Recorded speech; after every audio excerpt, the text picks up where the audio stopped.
Hello बच्चों, आइए आज हम लोग न्यूट्रलाइजेशन रिएक्शन पढ़ेंगे। ठीक है, इससे पहले हम लोगों ने बाकी रिएक्शंस पढ़े थे। अब अगला है न्यूट्रलाइजेशन रिएक्शन। ये जो न्यूट्रलाइजेशन रिएक्शन है, ये अपने अगर आप इसका नाम देखो तो नाम से कुछ समझ में आ रहा है, कोई चीज़ न्यूट्रलाइज की जा रही है, उसके इफेक्ट को ख़त्म किया जा रहा है। ठीक है, a reaction in which an acid reacts with a base, वह रिएक्शन जिसमें कोई एसिड बेस के साथ रिएक्ट करता है to form a salt and water, salt बनाता है और वाटर बनाता है, इज कॉल्ड न्यूट्रलाइजेशन रिएक्शन। इसको हम लोग न्यूट्रलाइजेशन रिएक्शन कहते हैं। वह रिएक्शन जिसमें कोई एसिड बेस के साथ रिएक्ट करे और बेस के साथ रिएक्ट करने पे क्या बनाए, सॉल्ट एंड वाटर। तो इस प्रकार के रिएक्शंस को हम लोग कहेंगे न्यूट्रलाइजेशन रिएक्शन। मतलब ये कि यहाँ पे एसिड के असर को खत्म कर रहा है। कौन खत्म कर रहा है? बेस। कैसे कर रहा है? रिएक्शन करके। और जब रिएक्शन करता है तो क्या बन रहा है? That is salt and water. Okay, चलिए कुछ एग्जांपल से इसको समझ लेते हैं। सबसे पहले NaOH। NaOH क्या है? That is sodium hydroxide plus hydrochloric acid, that is HCl, gives NaCl plus H2O। NaCl आपको पता है ना, आप टेबल सॉल्ट जो खाते हो, NaCl plus water, that is a neutralisation reaction. ये न्यूट्रलाइजेशन रिएक्शन है। ये क्या है? तुम्हारा बेस है। ये क्या है? एसिड है। Strong base, strong acid, reaction हो रहा है, फॉर्म हो रहा है NaCl प्लस वाटर। ओके, अगला देखते हैं। Again this is sodium hydroxide. OH जहां पे भी आएगा हाइड्रोक्साइड होगा, ठीक है ना। और ये हाइड्रोक्साइड बना कैसे होगा? वाटर के साथ रिएक्शन करने के बाद। तो ये जो है हाइड्रोक्साइड बना, sodium hydroxide plus sulphuric acid, that is H2SO4, this is a sulphuric acid, gives sodium sulphate Na2SO4, this is salt plus again water. ठीक है, कभी भी ध्यान से रखना, ध्यान में बिठा के रखना कि कभी भी एसिड रिएक्ट करेगा बेस के साथ तो हमेशा क्या बनेगा? That is salt and water. Water बनेगा ही बनेगा। This is KOH। अब ये देखो, पोटेशियम हाइड्रोक्साइड, OH है तो hydroxide, KOH, this is a base, HCl, बताइए हाइड्रोक्लोरिक एसिड है, ये रिएक्ट कर रहा है KCl, potassium chloride plus water. Again this is NH4OH। NH4OH क्या होता है? That is ammonium hydroxide. I mean ammonium hydroxide reacts with hydrochloric acid, that is HCl. It will form the ammonium chloride, that is NH4Cl. और ये क्या बनाएगा? Water.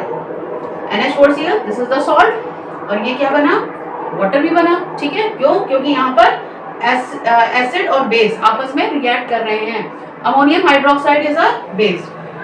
एक बार फिर देखते हैं। NaOH, NaOH that is the sodium hydroxide, CH3COH, this is the vinegar, vinegar जानते हैं, एसिडिक एसिड। ठीक है, एसिडिक एसिड, ये CH3COH रिएक्ट कर रहा है CH3COONA। ठीक है, ये बन रहा है प्लस वाटर बन रहा है, this is the salt and this is the water. अच्छा, एक चीज और यहाँ पे हम देखते हैं कि जितने भी हमने रिएक्शंस देखे ये सारे के सारे डबल डिस्प्लेसमेंट है। अभी हमने इससे पहले डबल डिस्प्लेसमेंट पढ़ा था ना, तो डबल डिस्प्लेसमेंट में क्या हो रहा था? दोनों आपस में अपनी अपनी जगहें बदल रहे थे, अपनी जगह चेंज कर रहे थे कि तुम मेरी जगह आ जाओ, मैं तुम्हारी जगह आ जाता हूँ, राइट। तो बिल्कुल एग्जैक्टली यहाँ पे भी हो रहा है। चेक करते हैं एक बार। Na जो है वो H को हटा दे रहा है, H को हटा दे रहा है, H हट जाएगा, Na आके यहाँ पे प्लेस हो जाएगा और H आके यहाँ पे प्लेस हो जाएगा। तो जब Na आके Cl के साथ जुड़ेगा तो क्या बन गया? NaCl plus H2O। ठीक है ना। अब देखें यहाँ पर भी वही हो रहा है। यहाँ पर Na यहाँ से हट जा रहा है, Na आगे कहाँ पे हटा रहा है? H2 को हटा दे रहा है और अपने आके वहां पे प्लेस हो जा रहा है। तो Na2SO4, that is sodium sulphate. तो ये तुमको दिख रहा है यहाँ पे, सब में चेक कर लो, सब में क्या है?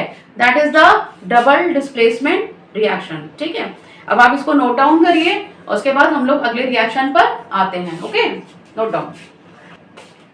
ये आगे चलते हैं। यहाँ पर ऑक्सीडेशन रिडक्शन रिएक्शन, इससे पहले हम लोगों ने अभी हमने पढ़ा था न्यूट्रलाइजेशन रिएक्शन। ठीक है, अब हम लोग पढ़ रहे हैं ऑक्सीडेशन रिडक्शन रिएक्शन। सबसे पहले ये जान लेते हैं ऑक्सीडेशन और रिडक्शन होता क्या है। ऑक्सीडेशन और रिडक्शन को हमने दो तरीके से डिफाइन किया है। पहला ऑक्सीजन और हाइड्रोजन की बेसिस पे, एक इलेक्ट्रॉन की बेसिस पे। ठीक है, तो सबसे पहले हम लोग पढ़ेंगे ऑक्सीजन और हाइड्रोजन की बेसिस पे किस प्रकार से हम ऑक्सीडेशन और रिडक्शन रिएक्शन को हमने डिफाइन किया है और प्लस हम लोग उनको कैसे पहचानते हैं। तो देखते हैं oxidation reduction in terms of gain और लॉस ऑफ ऑक्सीजन और हाइड्रोजन। ऑक्सीजन और हाइड्रोजन के गेन और लॉस के बेसिस पे किस प्रकार से हम लोग ऑक्सीडेशन और रिडक्शन को डिफाइन करेंगे। Oxidation is defined as a process, oxidation वह रिएक्शन है जिसमें या तो गेन ऑफ ऑक्सीजन होगा या लॉस ऑफ हाइड्रोजन होगा, यानी गेन ऑफ ऑक्सीजन हुआ या फिर लॉस ऑफ हाइड्रोजन होगा। उसी तरीके से रिडक्शन जो होता है वह प्रोसेस है जिसमें कि या तो गेन ऑफ हाइड्रोजन होगा या तो लॉस ऑफ ऑक्सीजन होगा। ये डेफिनेशन किस बेसिस पर है? That is on the basis of oxidation and reduction. किस बेसिस पर हमने किया? ऑक्सीजन और हाइड्रोजन की बेसिस पे हमने किया। ठीक है, एक एग्जांपल से समझते हैं। ये देखो CuO कॉपर ऑक्साइड है, reacts with hydrogen gives Cu+H2। यहाँ पर कॉपर ऑक्साइड है, कॉपर ऑक्साइड इसके साथ देखो ऑक्सीजन अटैच्ड है, ठीक है, लेकिन जब वो रिएक्शन किया तो यहाँ का कॉपर हट गया, सॉरी ऑक्सीजन हट गया, राइट। तो ऑक्सीजन हट गया यानी कि लॉस ऑफ ऑक्सीजन हुआ ना। यहाँ पे कॉपर ऑक्साइड था, क्या हो गया? कॉपर बन गया ना, यानी कि ऑक्सीजन इसका चला गया, लॉस हो गया। किसका लॉस हुआ है? ऑक्सीजन का लॉस हुआ है, ऑक्सीजन का लॉस हुआ है। तो इसका मतलब यहाँ पे क्या हो गया है? ये हो गया है दैट इज रिडक्शन। ओके, और ये देखो हाइड्रोजन है और हाइड्रोजन यहाँ पे गया और इसको यहाँ पे ऑक्सीजन मिल गया है, और अगर ऑक्सीजन मिल गया है यानी गेन ऑफ ऑक्सीजन हुआ, इसका मतलब क्या हुआ? ये है ऑक्सीडेशन। ठीक है, तो ये हो गया ऑक्सीडेशन और ये हो गया रिडक्शन। ठीक है, अभी हम लोग आगे और भी कुछ पढ़ते हैं। ऑक्सीडेशन और रिडक्शन अभी हमने पढ़ा। तो ऑक्सीडेशन और रिडक्शन रिएक्शन जो होते हैं ये साथ साथ चलते हैं, मतलब ऐसा नहीं है कि ऑक्सीडेशन है कोई रिएक्शन ऑक्सीडेशन है तो वो रिडक्शन नहीं होगा, ऐसा नहीं है। ऑक्सीडेशन जहां ऑक्सीडेशन होगा वहां रिडक्शन रिएक्शन भी होगा ही होगा। अभी जैसे हम लोग ने रिएक्शन पढ़ा था तो उसमें क्या था? डबल डिस्प्लेसमेंट है, डिस्प्लेसमेंट है, तो एक ही चल रहा था। लेकिन यहाँ पे क्या है? ऑक्सीडेशन और रिडक्शन रिएक्शन दोनों साथ साथ चलते हैं। ऐसा नहीं हो सकता कि ऑक्सीडेशन हो और रिडक्शन ना हो, ये पॉसिबल नहीं है। ठीक है, तो इसी वजह से ये इन रिएक्शन जो ऑक्सीडेशन रिडक्शन रिएक्शन है इसको दोनों को मिला के हम लोग क्या कहते हैं? That we call it the redox reaction. Redox RED reduction से आया है, OX ऑक्सीडेशन से आया, तो दोनों मिला के रिडॉक्स रिएक्शन बोलते हैं। क्यों बोलते हैं? क्योंकि कोई भी रिएक्शन ऑक्सीडेशन हो या रिडक्शन हो कभी अलोन नहीं होता है। That is side by side, always go side by side, एक साथ चलते हैं। अगर रिडक्शन हो रहा है तो ऑक्सीडेशन भी होगा, ऑक्सीडेशन हो रहा है तो रिडक्शन भी होगा ही होगा। ओके, अब चलिए अगला टर्म पढ़ते हैं, that is the oxidising agent. Agent मतलब होता है जो काम करा रहा हो, ठीक है, तो जाहिर सी बात है ऑक्सीडाइजिंग एजेंट। ऑक्सीडाइजिंग एजेंट का मतलब क्या हुआ कि is a substance which gives oxygen, जो ऑक्सीजन दे रहा है that is a oxidising agent, यानी वो एजेंट है ना, वो प्रोवाइड कर रहा है ऑक्सीजन। तो दैट इज द सब्सटेंस, जो भी सब्सटेंस ऑक्सीजन देगा वो ऑक्सीडाइजिंग एजेंट हो जाएगा, या फिर गेन्स हाइड्रोजन, या जिसको हाइड्रोजन मिल गया वो ऑक्सीडाइजिंग एजेंट हो जाएगा। ठीक है, उसी तरीके से रिड्यूसिंग एजेंट जो होता है that is a substance which gives hydrogen, जो हाइड्रोजन दे वो क्या हो गया? रिड्यूसिंग एजेंट हो गया। या फिर गेन्स ऑक्सीजन, या जिसको ऑक्सीजन मिल गई, जैसे पिछले अभी एग्जांपल में हमने क्या देखा था? हाइड्रोजन को ऑक्सीजन मिली थी ना, हाइड्रोजन को ऑक्सीजन मिली थी और उसने क्या बना दिया था? वाटर बना दिया था, यानी उसको ऑक्सीजन मिला था, रिड्यूसिंग एजेंट। तो यहाँ पे ऑक्सीडाइजिंग एजेंट की डेफिनेशन है सब्सटेंस व्हिच अंडरगोज रिडक्शन, यानी कि हम ये कह सकते हैं कि जिसका भी रिडक्शन हो रहा होगा, कोई भी सब्सटेंस जिसका रिडक्शन हो रहा होगा वो क्या कहलाएगा? Oxidising agent. जिसका रिडक्शन हो रहा होगा, जो भी सब्सटेंस है जिसका रिडक्शन हो रहा होगा उसको वो कहलाएगा oxidising agent. And a substance which undergoes oxidation, और वह सब्सटेंस जो ऑक्सीडेशन जिसका हो रहा है that acts as an reducing agent, तो वो क्या कहलाएगा? Reducing agent. जिस सब्सटेंस का ऑक्सीडेशन हो रहा है वह सब्सटेंस क्या कहलाएगा? That we call it reducing agent. अभी हम लोग आगे एग्जांपल से इन सब चीजों को वापस फिर से पढ़ेंगे, तब मुझे लगता है शायद आपको ज्यादा क्लियर हो पाएगा, बट अभी आप लोग इसको नोट डाउन कर लीजिए। Okay, thank you. आइए अब हम लोग कुछ एग्जांपल से समझते हैं। यहाँ पर ये क्या है? Zinc oxide ZnO plus C carbon, और यहाँ पे बन क्या रहा है? Zn plus CO that is carbon monoxide और जिंक। अब जिंक ऑक्साइड देखो, जिंक ऑक्साइड यानी ZnO, और यहाँ पर ZnO क्या बन गया? जिंक बन गया, यानी ये ऑक्सीजन इसमें से निकल गया ना, लॉस ऑफ ऑक्सीजन हुआ। तो ये जब लॉस ऑफ ऑक्सीजन हुआ तो इसको हम लोग क्या कहते थे? रिडक्शन। लॉस ऑफ ऑक्सीजन हुआ तो रिडक्शन हुआ, और क्या हुआ तो ये ZNO क्या बन गया, ऑक्सीडाइजिंग एजेंट। उसी तरीके से C है, कार्बन है, कार्बन भी ये देखो क्या बन गया, carbon monoxide that is CO, O इसमें जुड़ गया। यहाँ पे गेन ऑफ ऑक्सीजन हुआ है, और गेन ऑफ ऑक्सीजन किसे कहते हैं, ऑक्सीडेशन कहते हैं, और ये क्या है, रिड्यूसिंग एजेंट। ठीक है, अभी हमने बताया था ना रिड्यूसिंग एजेंट वह है जिसको ऑक्सीजन मिला है, देखो गेन ऑफ ऑक्सीजन हो रहा है, तो यहाँ पे ये क्या बन गया, रिड्यूसिंग एजेंट बन गया, और ये क्या बन गया, ऑक्सीडाइजिंग एजेंट। यानी ये ऑक्सीजन यहाँ से तुम्हारा लॉस हो गया है। एक और एग्जांपल देखते हैं, दिस इज Fe2O3 और एल्यूमिनियम, ये आपस में रिएक्ट कर रहे हैं। रिएक्ट करने के बाद अब ये देखो Fe2O3 किसमें चेंज हो गया, Fe में चेंज हो गया ना, यानी इसका ऑक्सीजन हट गया, निकल गया, लॉस ऑफ ऑक्सीजन। और लॉस ऑफ ऑक्सीजन होने का मतलब है क्या हो गया, रिडक्शन, रिड्यूस हो गया। ठीक है, ऑक्सीजन निकल गया है, रिडक्शन हो गया है, इसका मतलब ये क्या हो गया, ऑक्सीडाइजिंग एजेंट हो गया। ठीक है, क्योंकि इसने ऑक्सीजन निकाल दिया, इसमें से ऑक्सीजन निकल गया, और इसने ऑक्सीजन दिया किसको, एल्यूमिनियम ऑक्साइड, Al जो है किसमें चेंज हो गया, Al2O3 that is aluminium oxide. और ये जो एल्यूमिनियम ऑक्साइड है यानी कि यहाँ पे गेन ऑफ ऑक्सीजन हुआ है, और अगर गेन ऑफ ऑक्सीजन हुआ है तो इसका मतलब क्या हो गया, ऑक्सीडेशन हुआ। Gain of oxygen that is oxidation, loss of oxygen that is reduction. अब यहाँ पे चूंकि इसमें से ऑक्सीजन जुड़ रहा है ना, तो ये क्या कहलाएगा, रिड्यूसिंग एजेंट। रिड्यूसिंग एजेंट कहलाएगा, जिसका ऑक्सीडेशन होता है वो रिड्यूसिंग एजेंट होता है, और जिसका रिडक्शन होता है वो ऑक्सीडाइजिंग एजेंट होता है। ठीक है, तो ये याद रखना। अब ये तो ऑक्सीजन की बात हो गई, अब अगर हाइड्रोजन होगा तो हाइड्रोजन की भी तो डेफिनेशन हमने पढ़ी थी, तो यहाँ पे देखते हैं H2S। ठीक है, हाइड्रोजन सल्फाइड। अब ये H2S किसमें चेंज हो रहा है, सल्फर में, यानी जो हाइड्रोजन था वो निकल गया ना, लॉस हो गया हाइड्रोजन का। अगर हाइड्रोजन का लॉस होता है तो हमने क्या पढ़ा था, लॉस ऑफ हाइड्रोजन मतलब ऑक्सीडेशन। हाइड्रोजन का लॉस हुआ है, और हाइड्रोजन का लॉस होने का मतलब है क्या होना, दैट इज द ऑक्सीडेशन। और उसी तरीके से क्लोरीन है, क्लोरीन को देखो हाइड्रोजन मिल गया है, क्लोरीन को, क्लोरीन था ना, यहाँ आके क्या बन गया, HCl बन गया, यानी उसको तो हाइड्रोजन मिल गया है ना।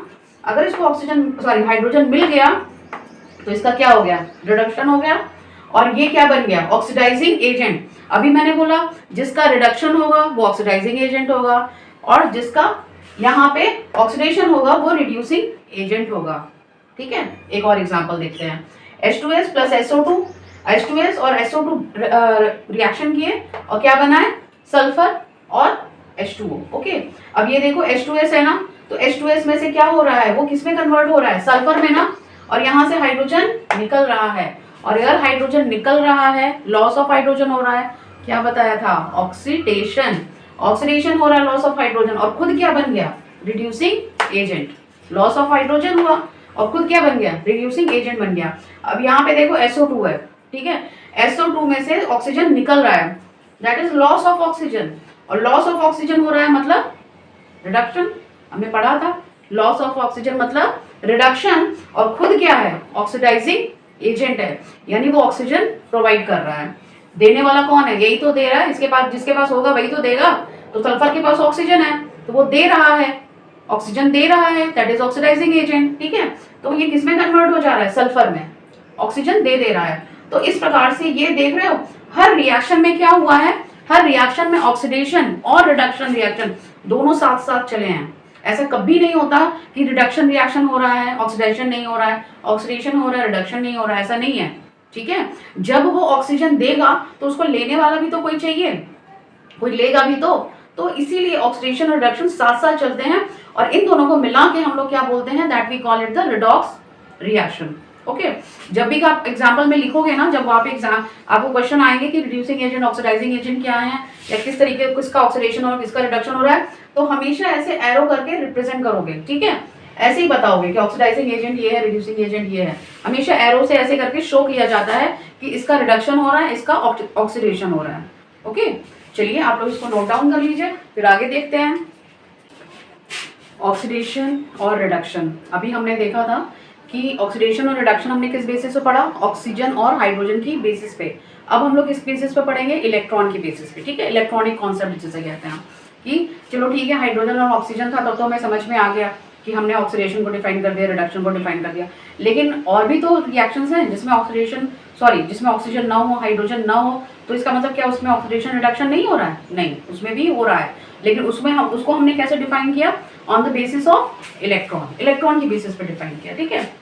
तो स्टार्ट करते हैं, सबसे पहले ऑक्सीडेशन देखते हैं। ऑक्सीडेशन क्या है, अभी हमने उसमें क्या पढ़ा था, oxidation that is the gain of oxygen is defined as a process which involves loss of electron. Loss of electron जिसमें हो, जो इलेक्ट्रॉन लॉस करे, जो इलेक्ट्रॉन निकाल दे, उसको हम लोग क्या कहेंगे, ऑक्सीडेशन। उसका यानी ऑक्सीडेशन हो रहा है, ठीक है, लॉस ऑफ इलेक्ट्रॉन यानी कि वो लॉस ऑफ इलेक्ट्रॉन होगा, जाहिर सी बात है वो पॉजिटिव आयन बनाएगा, ठीक है ना। उसी तरीके से रिडक्शन किस प्रकार से डिफाइन कर रहा है, that is gain of electron. Electron उसको कहीं से मिल जाए, यानी माइनस चार्ज उस पर आ जाए, तो that will be the reduction, उसका रिडक्शन हो रहा है, ठीक है।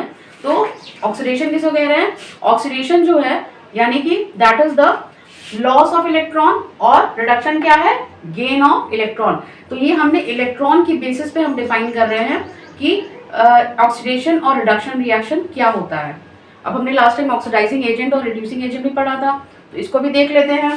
रिड्यूसिंग एजेंट क्या है, विच लूजेज इलेक्ट्रॉन, जो इलेक्ट्रॉन लूज कर रहा है, जो इलेक्ट्रॉन निकाल रहा है, दैट विल यानी कि वो ऑक्सीडाइज हो रहा है। अगर वो ऑक्सीडाइज हो रहा है यानी वो रिड्यूसिंग एजेंट हो गया।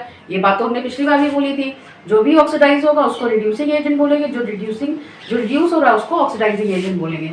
तो the substance which gains electron यानी जो इलेक्ट्रॉन जिसको मिल रहा है वो क्या है तुम्हारा, दैट विल बी द उसका ऑक्सीडेशन हो रहा है, और ये रिडक्शन हो रहा है, acts as an oxidising agent. और वो किस तरह से बिहेव करेगा, that will behave like an oxidising agent, ठीक है।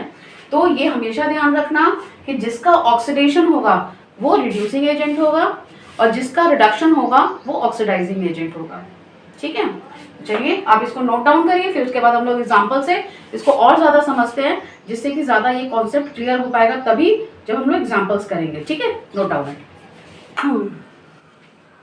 आइए पढ़ते हैं। यहाँ पे है मैग्नीशियम और ये रिएक्ट कर रहा है ऑक्सीजन के साथ, और ये जब ऑक्सीजन के साथ रिएक्ट कर रहा है तो क्या बन रहा है, MgO, that is magnesium oxide, okay. अब ये जो मैग्नीशियम ऑक्साइड है Mg2+ होता है, ठीक है, और O2-, इसके आयंस की फॉर्म में चेक करेंगे तो Mg2+ और O2-। Mg2+ कैसे बना होगा, 2 इलेक्ट्रॉन निकले होंगे तभी तो Mg2+ बना होगा ना, 2 इलेक्ट्रॉन निकले होंगे तभी Mg2+ बना होगा, यानी that is loss of electron. तो मैग्नीशियम के साथ क्या हो रहा है, लॉस ऑफ इलेक्ट्रॉन हो रहा है, और हमने डेफिनेशन में क्या पढ़ा था, जहां पे लॉस ऑफ इलेक्ट्रॉन होता है वहां पे ऑक्सीडेशन होता है। उसी तरीके से ऑक्सीजन का क्या है, O2-। O2- होने का मतलब क्या हुआ, that is gain of electron, ठीक है। माइनस साइन अगर लग रहा है, माइनस चार्ज अगर दिख रहा है, इसका मतलब उसके पास एक्स्ट्रा इलेक्ट्रॉन आए हैं ना, तभी तो माइनस आया है, तो that is gain of electron. और गेन ऑफ इलेक्ट्रॉन का हमने क्या डेफिनेशन पढ़ी थी, दैट इज द रिडक्शन, वो रिडक्शन है। नाउ अगेन नेक्स्ट देखते हैं Fe+S और गिव FeS। अब यहाँ पे FeS देखो, Fe2+ और S2-। आयरन के पास 2+ चार्ज है, 2+ चार्ज होने का मतलब क्या हुआ, उसने इलेक्ट्रॉन लॉस किया है, इलेक्ट्रॉन उसमें से निकला है, तभी Fe के पास पॉजिटिव चार्ज आया है। आयरन जो है लॉस ऑफ इलेक्ट्रॉन, और लॉस ऑफ इलेक्ट्रॉन हो गया तो यानी ऑक्सीडेशन। और सल्फर क्या है, सल्फर के ऊपर कितने चार्ज हमें यहाँ दिख रहा है, 2- चार्ज दिख रहा है, ठीक है। माइनस चार्ज आने का मतलब क्या हुआ, 2 इलेक्ट्रॉन इसमें ऐड हो गए हैं, और 2 इलेक्ट्रॉन ऐड होने का मतलब रिडक्शन रिएक्शन, ठीक है, ओके। एक और एग्जांपल देखते हैं, that is copper plus iodine. Copper के साथ फिर देखो, कॉपर पे ऊपर कितना चार्ज है, 2+, आयोडीन के ऊपर कितना चार्ज है, माइनस। तो जिसके ऊपर प्लस चार्ज है, जाहिर सी बात है उसने इलेक्ट्रॉन लॉस किया तभी तो उसके ऊपर प्लस चार्ज आया है, यानी उसका क्या हो रहा है, दैट इज द ऑक्सीडेशन, उसका ऑक्सीडेशन हुआ है। और जिसके ऊपर माइनस चार्ज है उसका रिडक्शन हुआ है। बिल्कुल उसी तरीके से H2+Cl2 gives 2HCl, हाइड्रोजन यहाँ पे आया तो यहाँ पे क्या है, दैट इज H+ और Cl-। H+ है तो H+ तो तभी हुआ होगा ना जब H से इलेक्ट्रॉन निकला होगा, तो इलेक्ट्रॉन निकला तो H+ बना, यानी इसका क्या हो गया, ऑक्सीडेशन हो गया। और Cl2 किस में बदल गया, Cl-, यानी इलेक्ट्रॉन आया उसके पास, इलेक्ट्रॉन आया तो मतलब रिडक्शन हो गया, that is the gain of electron, it means reduction, okay. अब यहाँ पे ये देखते हैं, aluminium hydrochloric acid AlCl3 plus 3H2 बन रहा है। अब इसको हम थोड़ा सा आयंस में चेंज करते हैं, एल्यूमिनियम और 6H प्लस, क्योंकि जो रिएक्शन होता है वो यूजुअली आयन का ही रिएक्शन होता है। तो एल्यूमिनियम जो है Al3 प्लस में चेंज हो रहा है, ठीक है। इसी रिएक्शन को हमने इस फॉर्म में लिखा है बस समझने के लिए। एल्यूमिनियम किस में चेंज हो रहा है? Al3 प्लस में। प्लस में चेंज होने का मतलब क्या हुआ? पॉजिटिव चार्ज आया। पॉजिटिव चार्ज आने का क्या मतलब है कि इलेक्ट्रॉन उसमें से लॉस हुआ है। इलेक्ट्रॉन लॉस होने का मतलब है ऑक्सीडेशन रिएक्शन हुआ है, ठीक है। H प्लस हुआ है, H प्लस किस में चेंज हो गया? H2 में हो गया। Gain of electron, gain of electron है, that is the reduction reaction, ठीक है। तो यानी H प्लस तभी हुआ हो ना, H प्लस है और H प्लस के पास इलेक्ट्रॉन जब हम देंगे तभी तो वो H2 में चेंज होगा, ठीक है। तो that is the gain of electron, this means it is a reduction, reduction हो रहा है। अच्छा एक चीज यहाँ पे नोटिस करना कि अगर तुम्हें चलो नहीं समझ में आ रहा है तो इतना तो समझ में आता है मेटल और नॉन मेटल। अगर तुमको आपको रिएक्शन दे दिया जाए तो क्या है, मेटल और नॉन मेटल तो समझ सकते हो। अब यहाँ पे देखो, magnesium is a metal, oxygen is a non metal. तो जितने भी मेटल हैं, ये तो पता है मेटल के अंदर टेंडेंसी होती है लॉस ऑफ इलेक्ट्रॉन, इलेक्ट्रॉन देने की, मतलब राजा होते हैं मेटल्स। मेटल्स के साथ क्या होता है, उनको बड़ा देने का बड़ा शौक होता है, तो इलेक्ट्रॉन वो देते हैं, ले जाओ ले जाओ इलेक्ट्रॉन ले जाओ। तो यहाँ पे क्या है, मैग्नीशियम कर रहा है लॉस ऑफ इलेक्ट्रॉन। तो जितने भी मेटल होंगे सबका ऑक्सीडेशन होगा और जितने भी नॉन मेटल्स होंगे उनका रिडक्शन होगा। एक ये छोटी सी टिप है कि अगर आपको कुछ नहीं समझ में आ रहा, अगर मेटल नॉन मेटल पहचान पा रहे हो, तो जितने भी मेटल्स होते हैं क्योंकि उनकी टेंडेंसी होती है लॉस ऑफ इलेक्ट्रॉन की, इलेक्ट्रॉन देने की, तो जाहिर सी बात है उनका ऑक्सीडेशन हो रहा है। और जिनकी अंदर टेंडेंसी होती है लेने की, नॉन मेटल्स बड़े विलेन टाइप के लोग होते हैं, नॉन मेटल्स का मन करता है इधर से भी इलेक्ट्रॉन ले लो उधर से भी इलेक्ट्रॉन ले लो। तो जब इलेक्ट्रॉन ऐसे ऐसे करके लेते हैं ना, तो उनके अंदर लेने की टेंडेंसी होती है, यानी गेन ऑफ इलेक्ट्रॉन की टेंडेंसी होती है। और जब जितने भी नॉन मेटल्स होते हैं वो सारे के सारे क्या होंगे, रिडक्शन, ठीक है। तो एक तरह से ये भी समझ सकते हैं कि जितने मेटल से कोई रिएक्शन चल रहा है, आपको कोई रिएक्शन दिया गया, आप उसमें से बस इतना पहचान लीजिए कि इसमें मेटल है कि नॉन मेटल, मेटल कौन सा है नॉन मेटल कौन सा है। मेटल्स हैं पॉजिटिव आयन बनाएंगे ही बनाएंगे, यानी कि उसका ऑक्सीडेशन हो रहा है। और अगर नॉन मेटल होगा तो उसका क्या होगा, रिडक्शन होगा, ठीक है। तो चलिए एग्जाम्पल नोट डाउन करिए और इसमें कोई भी प्रॉब्लम होगी तो फिर आगे हम डिस्कस करेंगे। इसके बाद हमारा अगला टॉपिक होगा जिसमें हम लोग डे टू डे लाइफ में कौन से रिडॉक्स रिएक्शंस अपने आसपास के जीवन में हमें देखने को मिल रहा है, वो चीज़ें हम लोग डिस्कस करेंगे, ठीक है। तो अगले लेक्चर में वही चीज़ें हम लोग पढ़ेंगे।